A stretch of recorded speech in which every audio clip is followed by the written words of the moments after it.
Bienvenidos a la noche de 24, bienvenidos a MMC. Ya estamos con todo, arrancando hasta las 21 horas, en un día en el cual ha habido mucha información económica. Ahora vamos a contar los datos de inflación finalmente de febrero. El Banco Central que bajó la tasa de interés y que dio toda una señal que puede pasar hoy con los plazos fijos y con el dólar. Y también una medida sorpresiva que tomó el ministro de Economía, Luis Caputo, que fue la liberación de importaciones de alimentos. Empecemos por el principio. El índice de inflación de febrero dio finalmente menos de lo que esperaban las consultoras privadas, dio 13,2%. Es un número que está por debajo de lo que era el promedio de las mediciones privadas y por debajo del índice de precios de la ciudad de Buenos Aires, que había dado 14%. Igualmente, últimos 12 meses ya acumula 276% la inflación y va a seguir acelerándose porque todos los meses siguientes van a hacer registro de inflación por encima de iguales meses del año pasado. Y en lo que va del año, 2 primeros meses acumula 36,6% la inflación. Cuando uno ve este dato del índice de precio al consumidor del INDEC, la mejor noticia para el gobierno es el dato del 11,9% de la inflación de alimentos. Ahí se ve justo a la derecha del índice de inflación general del 13,2%, un poquito por debajo la inflación de alimentos, 11,9%. Y obviamente a la izquierda del índice de inflación general, todos los precios, a ver si lo podemos hablar, ampliar en la pantalla, todos los precios de los productos de los servicios que estaban atrasados y que se han aumentado, ya sea servicios privados como tarifas de servicios públicos, transporte, todo el tema de las tarifas de electricidad. Ahí hay aumentos que obviamente impactaron fuerte en febrero. El promedio de eso es efectivamente la inflación del 13,2%. Cuando uno mira el dato desagregado, la buena noticia, insisto, es lo que se llama la inflación núcleo, la placa siguiente, donde se ve que efectivamente la inflación de todo lo que no son las tarifas o los precios regulados de la economía, tarifas de luz, gas, transporte, aumentaron en la inflación núcleo 12,3%, es decir, sacándole el efecto de precios estacionales y de tarifas, la inflación incluso fue un poco por debajo de ese 13%. Y en los precios regulados, que son los que se están acomodando, como algunos servicios privados, como el caso de prepagas y otros servicios privados, están por arriba del índice. Una diferencia importante entre el dato de Gran Buenos Aires, que dio 15% la inflación en el Gran Buenos Aires, y el promedio general el resto del país. Ahí claramente lo que está impactando es todo el tema tarifas, que fue aumentos más importantes de colectivo en febrero, y también de las tarifas de electricidad, más importante en el Gran Buenos Aires que en el resto del país. Como les decía, si uno ve la evolución mensual, la placa siguiente, la evolución mensual de la inflación, el gobierno hoy festejó que después de la devaluación de diciembre, la inflación que se había ido al 25,5%, bajó un escalón al 20% en enero y ahora está en un escalón más abajo en el 13,2% de febrero, ¿no? De alguna manera en febrero volvió la inflación a los niveles previos a la devaluación de diciembre, pero dicen el gobierno con algunos equilibrios que antes no había, digamos, con un sinceramiento de precios que antes estaban reprimidos. El índice de inflación últimos 12 meses es ese que sigue acelerándose, que ahora está en 276% y que va a seguir hasta arriba del 300% en los próximos meses, pero lo que hay que ver es el índice mensual. En este contexto, fíjense que habló Luis Caputo, el ministro de Economía, hoy en ANCHAM, en la Cámara de Comercio Argentina-Norteamericana, y fíjense respecto a la inflación, qué es lo que decía el ministro Caputo. ¿Para mediados de año? Sí, La verdad, hoy, si mirás incluso teniendo en cuenta la inflación de marzo, si sacás el arrastre y lo que ha sido recomposición de precios relativos, para separar recomposición de precios relativos de lo que es inflación, digo, por transporte, prepagas y demás, ya estamos en ese dígito. También creo que un poco lo que hablábamos en las dos últimas reuniones, unos con los productores, otros ayer con los supermercadistas, también creo que el índice no refleja cabalmente lo que ha sido la baja en la inflación, y esto nos lo reconocían tanto los productores como las cadenas. Bueno, Caputo ahí vuelve a decir el tema de que los índices de precios no están reflejando una baja mayor de precios por todo el tema de las ofertas 2x1, 3x2 que están proliferando, sobre todo en supermercados, teniendo en cuenta la caída muy fuerte de ventas que está ocurriendo, la caída del consumo. Igualmente, ya contamos que eso de alguna manera el INDEC lo registra y en todo caso los supermercados son una parte pequeña de los canales de comercialización, no son el grueso de los canales de comercialización. Entonces, esta batalla que está teniendo Caputo pidiéndole que de alguna manera no engañen a la gente, que ya pongan en el precio de lista precios más bajos, de alguna manera refleja, si se quiere, la impaciencia o la preocupación que hay, sobre todo como ocurrieron los precios en marzo. Si no, no se puede entender, porque verdaderamente el índice de inflación de febrero vino mejor que lo esperado. Entonces no se puede entender cómo Caputo está reuniéndose con los supermercadistas, con las empresas alimenticias, preocupado por la inflación de alimentos, mirando los datos de febrero. Es cierto que en febrero jugó muy a favor de la baja de alimentos la carne. La carne, prácticamente todos los cortes estuvieron todos por debajo del 10%, y hubo otros productos alimenticios que jugaron con aumentos muy importantes del 20% más, fundamentalmente lácteos. Pero la carne, que tiene una ponderación fuerte en el índice de precio al consumidor, tuvo un comportamiento, si se quiere, muy por debajo de la inflación general, y eso jugó a favor. Fíjense cuando Caputo plantea también ahí en la Cámara Argentina-Norteamericana, frente a empresas norteamericanas, lo que plantea es que la Argentina va a ir a un esquema en algún momento de shock para bajar rápidamente la inflación, no esperar 3 años como fue el modelo de estabilización que aplicó en su momento Perú. El objetivo es llegar a lo que llamamos una competencia de monedas, que en definitiva el objetivo es tratar de bajar la inflación más a nivel de shock. Nosotros no somos, digamos, proclives a pensar en un modelo gradual, en un escenario monetario gradual, digamos, de baja gradual de la inflación a la Perú en 3 años. Nos parece que la gente no tiene, digamos, no va a tener tolerancia para una baja del 211 a 175, a 160, a 140.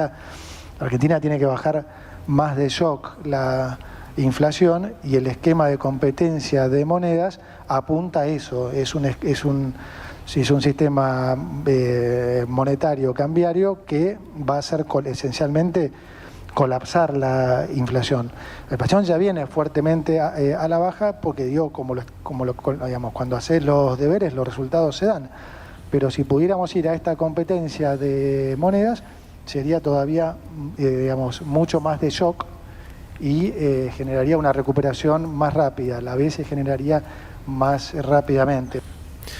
Caputo ahí en la reunión con empresarios norteamericanos también reveló que están hablando con el FMI y están abiertos en el Fondo Monetario a un nuevo programa en el que fuera razonable dar algo más de plata para la competencia de monedas con flotación libre del dólar. Es decir, Caputo confirma que ya no está en los planes ningún esquema de dolarización, que el FMI, como siempre contamos, rechaza de plano, lo veta absolutamente y no está dispuesto ni a dar a la Argentina ni 15.000, ni 10.000, ni 5.000 millones de dólares si la propuesta es la dolarización, pero sí puede haber un acuerdo para una competencia de monedas. Ahora, si es el modelo peruano de competencia de monedas, eso no implica que vaya a haber una dolarización de facto, sino que perfectamente, si se estabiliza la situación, las reservas del Banco Central se fortalecen, hay más dólares en el Banco Central y hay una paridad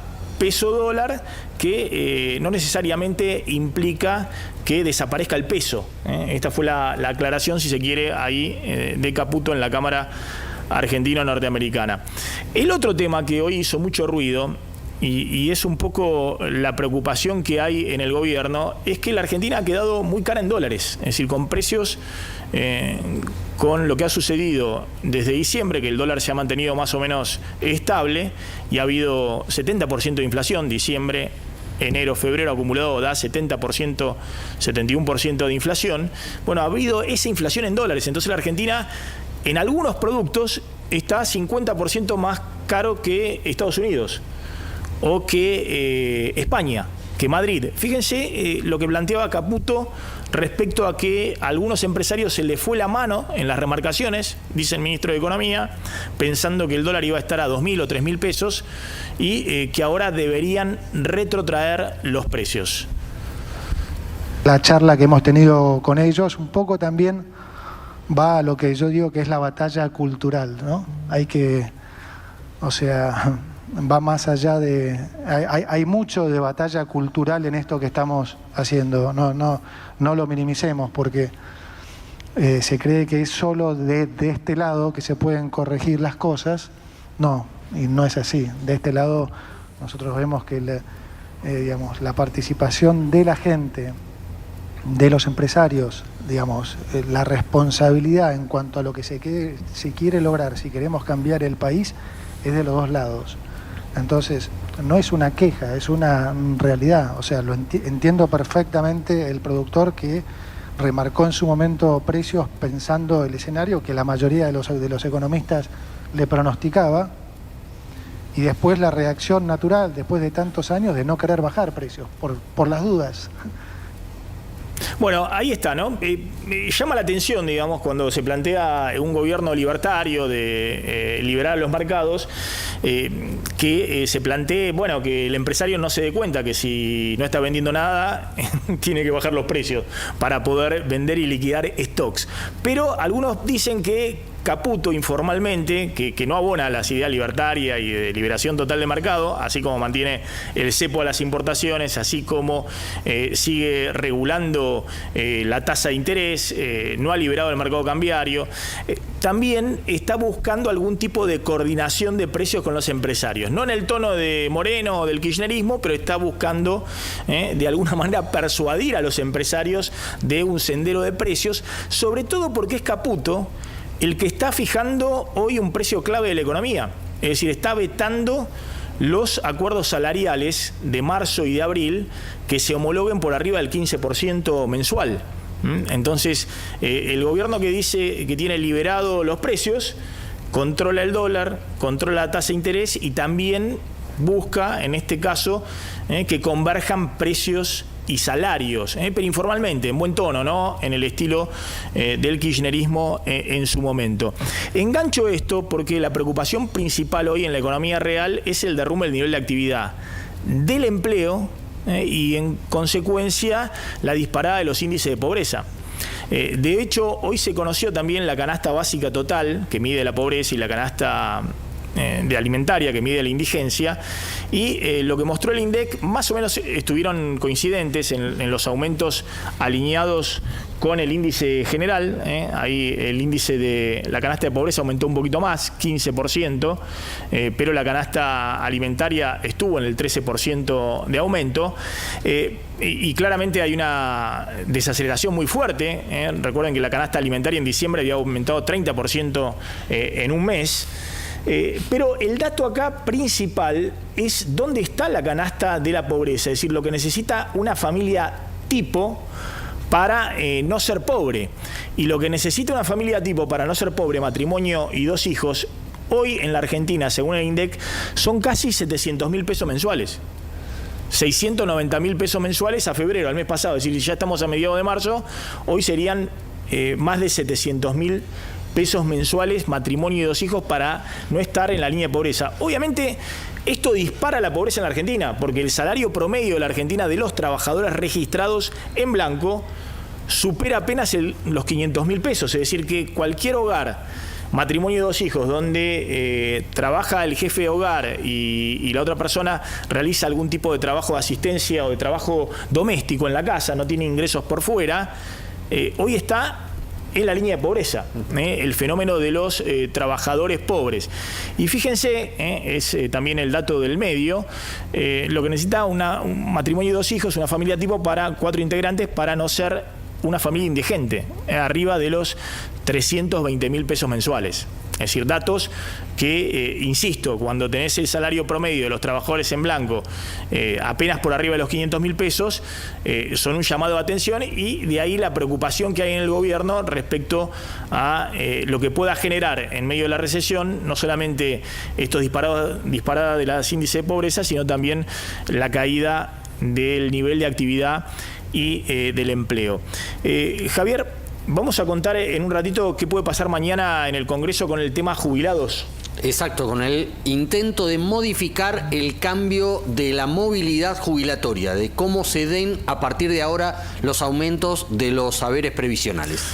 Nos está llamando Gabriel Prosperi desde Rosario, está con el móvil ahí, perdón, está en Palermo. En Palermo, perfecta. ¿Qué pasó, Javier, en Palermo? Cumbre entre Patricia Bullrich y Sergio Berni. No, te equivocaste. Patricia Bullrich y Sergio Berni. Sí, a ver, y el ministro de Seguridad bonaerense, que es un hombre de Berni. A ver, lo cuenta Gabriel Prosperi. Gabriel, ¿qué está pasando?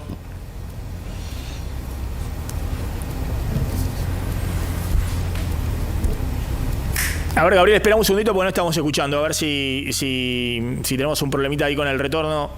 A ver, bancamos un segundito, a ver si ahí te podemos escuchar.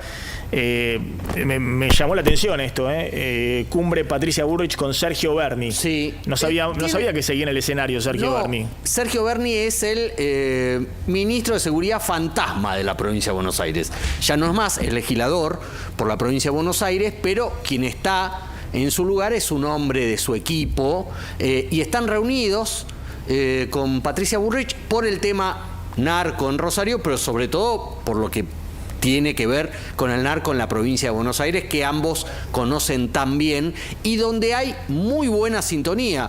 Berni tiene mejor sintonía con Patricia Bullrich que con Aníbal Fernández, el antecesor de Bullrich en el cargo. A ver, ahí está Gabriel Prosperi. Gabriel. Ahora sí. Ahora sí, Maxi, ¿cómo te va? Te decía buenas noches. Exactamente, está Sergio Berni como senador provincial de la provincia de Buenos Aires, por supuesto, ex ministro, acompañando al actual ministro de Seguridad de la provincia, Javier Alonso, en esta reunión que fue ofrecida directamente por la provincia de Buenos Aires, justamente para colocar en Rosario fuerzas de la policía de la provincia que están disponibles y que no afectan el normal comportamiento y la cobertura policial en todo el territorio de la provincia de Buenos Aires para el accionar en Rosario, en territorio. Nos decían antes de la reunión, que todavía continúa, ya está terminando según lo que nos han informado, el ministro Javier Alonso, desde mañana ya estarían dispuestas esas fuerzas especiales para ir hacia Rosario y comenzar a actuar en operativos de saturación en los barrios en los que determinen justamente los que están a cargo del operativo en contra del narcoterrorismo, como así lo definió el gobierno nacional a través de la ministra Patricia Bullrich, pero también del presidente de la Nación. Sergio Berni también aclaró que desde el punto de vista legal, las Fuerzas Armadas obviamente no tienen injerencia en este operativo, pero para sacar de plano cualquier ingrediente ideológico, si se quiere, las Fuerzas Armadas, dijo, no están preparadas para este tipo de combate de este delito. Así que las Fuerzas Armadas no tendrían injerencia porque no están capacitadas para lo que se requiere en estos momentos en Rosario. Lo que está ofreciendo, reitero, la provincia de Buenos Aires son cuerpos especiales que no afectan la normal cobertura policial en la provincia, con dinero. Además, Maxi, la provincia de Buenos Aires pone a disposición del gobierno nacional no solamente la gente, el armamento y la logística para llevar a estos efectivos a Rosario, sino también el dinero, 1.000 millones de pesos para que esta cobertura funcione por al menos 45 días. Ese es el plazo que le vienen a ofrecer a Patricia Bullrich en esta reunión, tanto el ministro Alonso como el senador Berni. 45 días de operativo de saturación de fuerzas especiales de la provincia de Buenos Aires con toda la logística preparada. Es decir, el gobierno nacional no tendría que poner nada. Todo lo ofrece la provincia. Esperamos que esto llegue a buen fin. ¿Ya terminó la reunión? De que justamente Rosario tenga más efectivos en esta lucha. ¿Ya terminó la reunión? Se está terminando en estos momentos. En estos momentos está terminando, nos están informando. Bien. Y en cualquier momento vamos a tener aquí también la palabra de Sergio Berni y de Alonso. ¿Nos llamás, Gabriel? Para justamente determinar si la ministra aceptó o no. Creemos que sí, nosotros lo llamamos. Perfecto, nos llamás a ver si va a haber foto, sí, Berni y Bullrich, o si es una reunión verdaderamente de trabajo sin foto, ¿no? Sí, déjame decir que es rarísimo esto. Sí. No la reunión entre Berni y Patricia Bullrich, que vienen siguiendo el tema de la seguridad, bien, mal, más o menos, pero lo vienen siguiendo desde hace años. Que la provincia de Buenos Aires, que tiene problemas graves de narcotráfico, porque hay problemas graves en la provincia de Buenos Aires, en el conurbano bonaerense, en el corredor norte que va justamente a Rosario, problemas graves de narcotráfico, le ofrece fuerzas para que vayan a Rosario. ¿Qué dirán los bonaerenses sobre esto? Me suena rarísimo, la verdad me suena rarísimo. Volvemos ahí, en cualquier momento nos llamás, Gabriel Prosperi.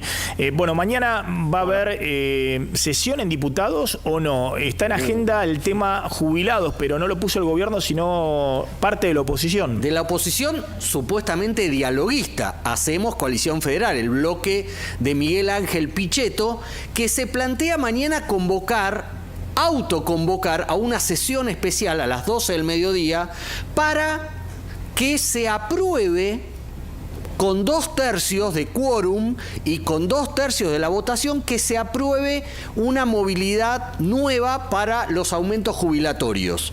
Que hasta ahora está la fórmula vieja, que debería, si se mantuviera, sería un dolor de cabeza para las cuentas públicas, para el gobierno. Y entonces de la coalición cívica se preparó un proyecto que avaló el bloque de Pichetto, donde está la coalición cívica, lo avaló Unión por la Patria, la primera minoría, y también la izquierda e Innovación Federal. Por eso el gobierno, Martín Menem, el presidente de la Cámara de Diputados, le prende una vela ¿a quién? A la UCR, al radicalismo tan vituperiado por el presidente Milei. Bueno, Martín Menem ahora le prende una vela porque de los radicales puede depender que esa sesión especial, insisto, convocada a las 12 del mediodía, no se haga.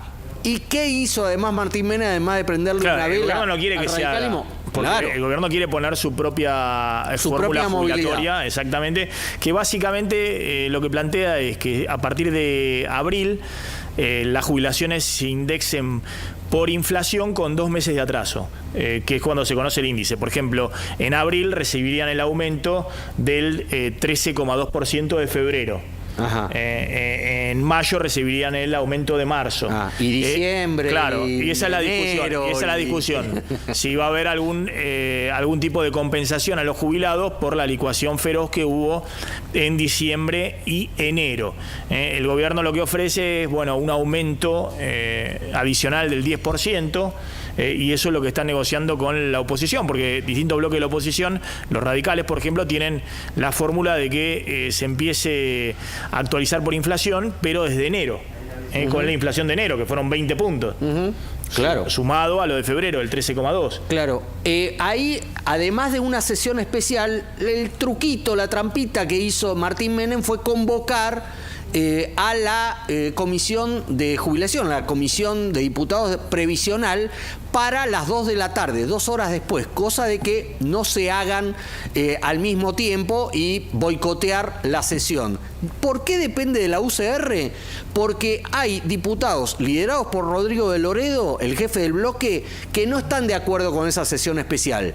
Pero hay un sector del radicalismo liderado por Facundo Manes que sí podrían darle sus votos a esa sesión especial y poner en aprietos al gobierno nacional. Está el móvil en Rosario con Alejandro Pueblas. Alejandro, ¿qué tal? ¿Cómo estás?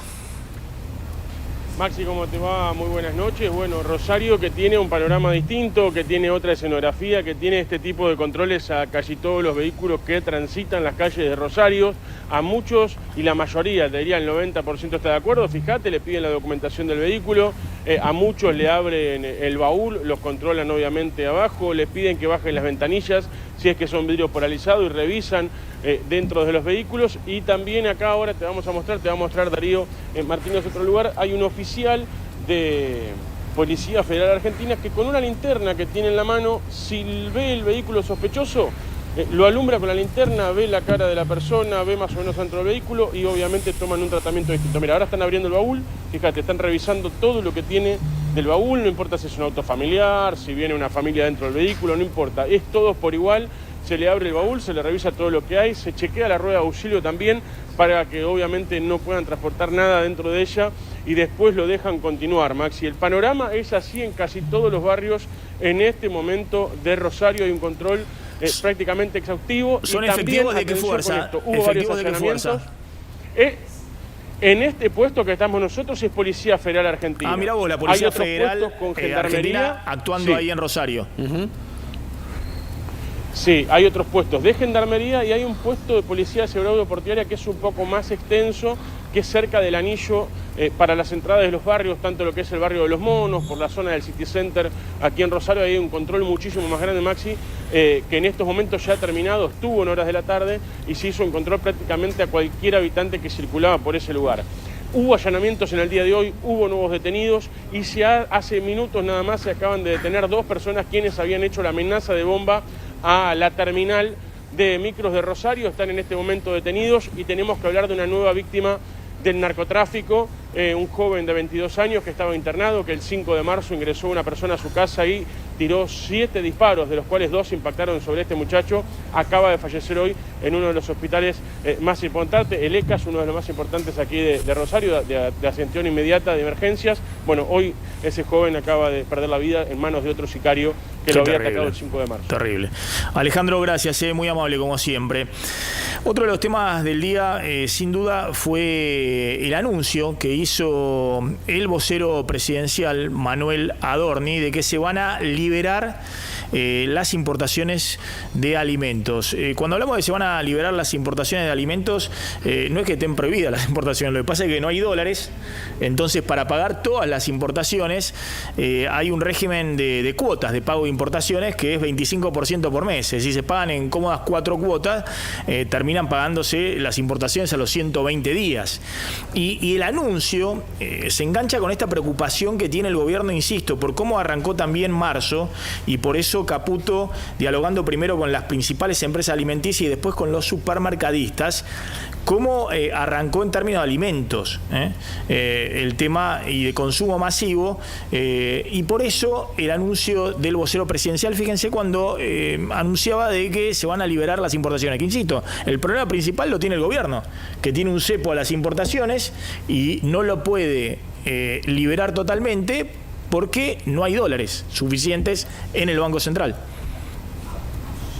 Entendemos que la economía de a poco se va normalizando y en esta línea se tomó la decisión de abrir definitivamente las importaciones de determinados productos de la canasta familiar en pos, por supuesto, de poder hacer los precios más competitivos en beneficio claramente de las familias, de los consumidores argentinos, con también alguna quita de impuestos en esos productos importados para ayudar a que la corrección de precios en estos productos, que reconocidos por los propios empresarios han subido más de lo debido, para acelerar esa normalización en los precios. Bueno, acá cuando se habla de impuestos no es que se bajan impuestos, lo que se está discutiendo acá es la liberación de importaciones. Y en ese sentido lo que se hace es reducir el plazo de pago de importaciones de alimentos. En lugar de 4 cuotas se van a pagar a 30 días las importaciones de alimentos. Y no solamente es alimentos, también para productos de limpieza, higiene y tocador. Y también se haría lo propio con medicamentos. Lo que decía Caputo en la reunión de la ANCHAM, que están viendo que hay precios muy elevados, que han quedado precios muy elevados en dólares incluso, para una serie de productos, y por eso están abriendo en el sector más competitivo que tiene la Argentina, el sector de alimentos. Ahora, la pregunta es si esto se puede hacer de un mes para el otro, y si efectivamente, ¿quiénes van a manejar las cadenas de comercialización?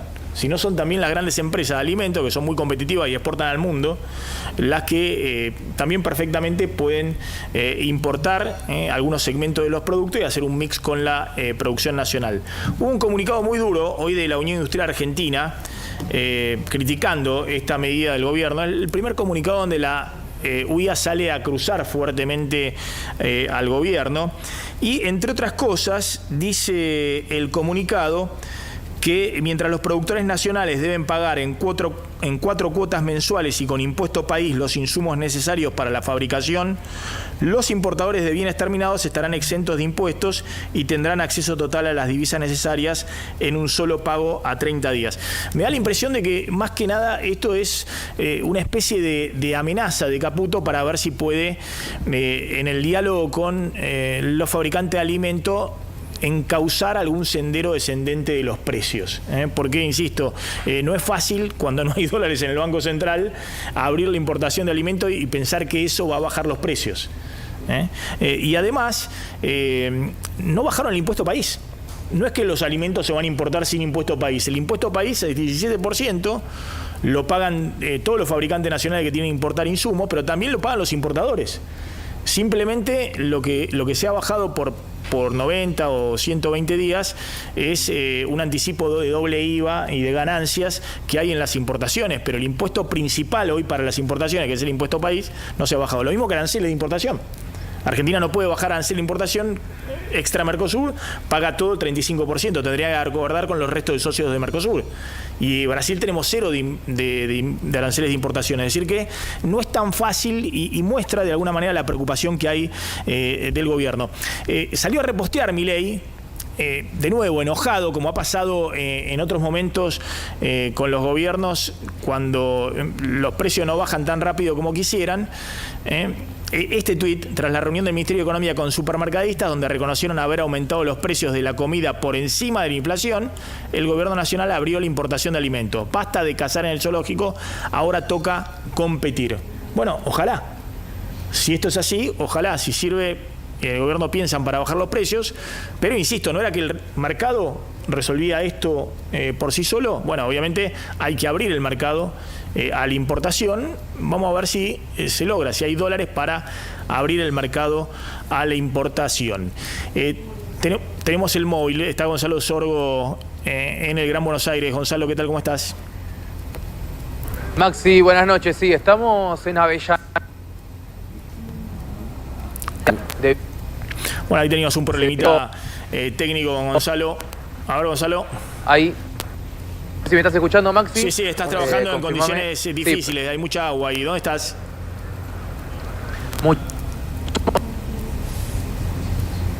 Bueno, ahí tenemos una dificultad. Sí, ahí había mucha agua. Engancho con esto, porque Milei hoy dijo lo que se viene comentando, ¿no? ¿Cuándo se puede levantar el cepo? Si se puede levantar de manera inmediata, si va a ser a mitad de año, si va a ser a final de año, y el riesgo que eso conlleva. Fíjense lo que decía el presidente Javier Milei.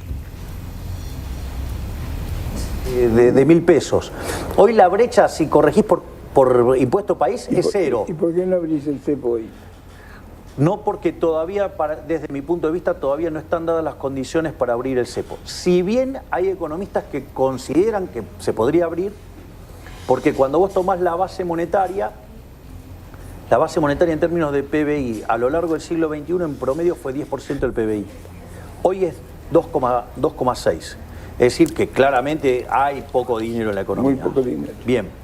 Es más, si vos mirás el crédito del sector privado no financiero es 4% del PBI. Cualquier país que toma de América Latina está arriba del 70-80% del PBI. Ahora, esto no lo generé yo, digo, lo generó el kirchnerismo, digamos, con todo el desastre que hizo. Y no solo eso, sino que además hay otro tema que tiene que ver con los depósitos. Y ahí hay un tema. A mí todavía no me queda claro que si yo abro el cepo, no tengo una corrida.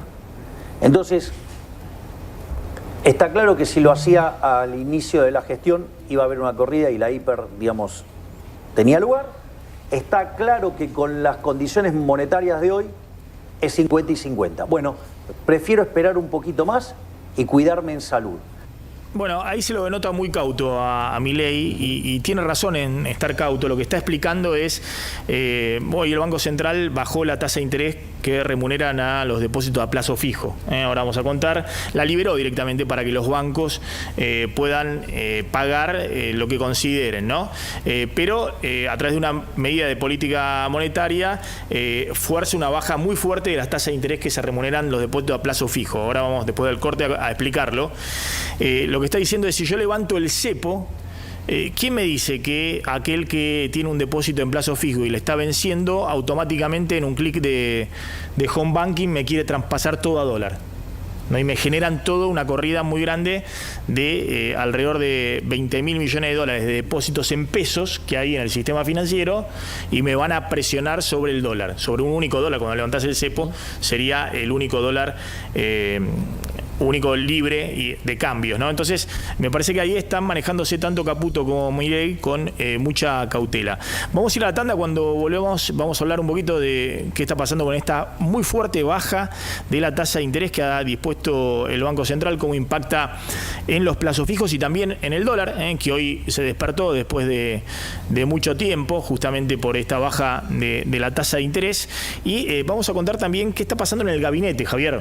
Sí, problemas y designaciones. Hay un nuevo secretario de Trabajo. Bien, a ver, sigue habiendo tensiones en un área clave del gobierno nacional. Sí, la tensión es entre el jefe de gabinete Nicolás Posse y la ministra de Capital Humano, Sandra Petovelo, dos personas muy cercanas al presidente Javier Milei. Ya había estallado en las últimas semanas, ¿se acuerdan cuando se había dado aquella fake news de que Luis Caputo la había hecho llorar por el tema de que no le daba fondos para los comedores o para el ministerio? Bueno, en realidad la situación se había desmadrado con el jefe de gabinete, al que unos y otros se endilgan que le interviene el gabinete o se mete en sus cosas o quiere cortarle la cabeza a Sandra Petovelo. Bueno, a raíz de la salida del secretario de Trabajo, Omar Yassin, hombre de alguna manera que dependía de Sandra Petovelo, ya hay un reemplazante. El reemplazante se llama Julio Cordero. Está a cargo del Departamento Jurídico Laboral de Techint. Trabaja también en la UIA y venía asesorando al gobierno en la reforma laboral. ¿Con quién trabajaba en ese asesoramiento? Con Federico Sturzenegger y con Nicolás Posse. Con lo cual hoy en el gobierno se dice que Nicolás Posse le intervino el Ministerio de Capital Humano a Sandra Petovelo a partir de la nueva designación que habrá en la Secretaría de Trabajo. Un lugar clave para las paritarias, para los conflictos, y donde hasta ahora quien estaba, Omar Yassin, no tenía demasiado respaldo político y por eso también fue eyectado. El Banco Central dispuso a partir de hoy una fuerte baja en las tasas de interés. Ahí está el comunicado del Banco Central. Lo que hace el Banco Central es bajar la tasa de interés de pases, que es como colocan los pesos al Banco Central los bancos, y por los pases, en vez de pagar como venía haciendo ahora una tasa del 100%, va a pagar 80%. Esa es la tasa de referencia hoy de la política monetaria, lo que era antes las LELIQs. Los pases son colocaciones de muy corto plazo al día que hace el Banco Central de bonos que suscriben los bancos, y la tasa que va a pagar el Banco Central es de 80%, antes era del 100%. Pero al mismo tiempo, en el último renglón, que ahí está tapado por el graph, lo que dice es que se liberan, se regula totalmente, no va a haber una tasa mínima obligatoria que deban pagar por los depósitos los bancos. Esta tasa de plazo fijo, tasa mínima, hasta ahora era del 110% nominal anual. Y hoy, al liberarse esto, lo que ha ocurrido es que obviamente los bancos que están colocando dinero, en vez de prestárselo al sector privado, se lo prestan al Banco Central al 80% ahora, obviamente le pagan a los depositantes, y esto queda sin una tasa mínima, menos de 80%. Y hoy la mayoría de los bancos salió a pagar por los depósitos a plazo fijo. Ahí tienen en el banco, uno de los bancos líderes del segmento, 75% tasa nominal anual. Eso es una tasa del 6% mensual, más o menos, ¿no? Es 6 y pico por ciento mensual. Hay otros bancos que están pagando 70%, que es 5,8% mensual. Hasta ahora la tasa mínima era 9,2% mensual, ¿no? Y si uno mira la inflación que va a haber en los próximos 30 días, se calcula que en marzo la inflación estará alrededor del 15%, o el 13%, o el 14%, no lo sabemos todavía, pero claramente va a ser el doble de lo que es la tasa de interés de un plazo fijo a 30 días. Con lo cual, esto lo que va a llevar es que obviamente los ahorristas busquen otras opciones. Ahí está la tasa, fíjense, esta es la tasa de pases, como decía, que estaba en el 100% y ahora va a estar al 80%. Pero bueno, lo importante, más allá de ese gráfico que es la tasa de pases, es los depósitos a plazo fijo. Insisto, ¿cuáles son las opciones para los pesos de los ahorristas? Y en estas condiciones, dos opciones: o se refugian en el dólar para ver si qué sé yo, si en algún momento pueden ahí preservar valor. Porque no sube tampoco el dólar, con lo cual bueno, hoy como inversión... Hoy subió 5%, justamente porque al bajarse tanto la tasa de interés de remuneración de los depósitos, esto impacta no solamente en los plazos fijos, sino inmediatamente, por ejemplo, en todo el money market o en las cuentas remuneradas de todas las billeteras virtuales. Que la tasa que van a remunerar hay que seguirlo bien de cerca, pues no va a ser el 70%, va a ser el 60%, va a ser menor a la de plazo fijo. Es decir, va a ser 5% mensual lo que van a remunerar las billeteras. Obviamente, si la inflación es 12 o 15% mensual, vamos a ver cómo cierra marzo, la inflación va a estar en el doble de la tasa de interés. Y por eso hoy rebotaron un poquito, estaban totalmente planchados los dólares financieros. Ahora, vuelvo al tema anterior, ¿no? Al tema del plazo fijo. ¿Cuáles son las opciones para el ahorrista? Y bueno, en estas condiciones, si se quiere quedar en pesos, la única opción es el depósito a plazo fijo UVA. 180 días ajustado por inflación. Que no hubo ningún cambio, hubo versiones de que el Banco Central había habilitado un plazo mínimo de 90 días. No, el plazo mínimo son 180 días. 6 meses. 180 días, 6 meses, pero ajustado por la inflación, ¿no? Si uno piensa que más o menos a Milei le van a salir bien las cosas, es una buena forma de refugiarse, porque el dólar debiera ir por detrás de la inflación, y obviamente por lo menos eso preserva el valor de compra, que dentro de 6 meses uno pueda comprar las mismas cosas con ese ahorro. Pero sin duda el depósito a plazo fijo va a sufrir una licuación feroz. Ya la ha tenido, digamos, en términos de poder de compra, pero no del dólar. Como el dólar estuvo planchado los últimos dos meses, aquel que hizo un depósito a plazo fijo perdió poder de compra, porque pagaban 9% mensual y estaba muy por debajo de la inflación mensual. Pero como el dólar estaba para abajo, uno podía al final de ese depósito a plazo fijo comprar más dólares, y eso es lo que mantenía el atractivo para los ahorristas de los depósitos a plazo fijo por tasa de interés. Hoy no hay ningún atractivo para quedarse en plazo fijo por tasa de interés. porque la licuación va a ser muy, pero muy grande. El refugio hoy es o plazo fijo UVA directamente, o directamente el dólar. No hay, para el inversor o para el ahorrista que no busca más sofisticación, como son los bonos en pesos o los bonos en dólares, claramente va a haber una huida de los plazos fijos tradicionales. Bueno, la última política, Javier.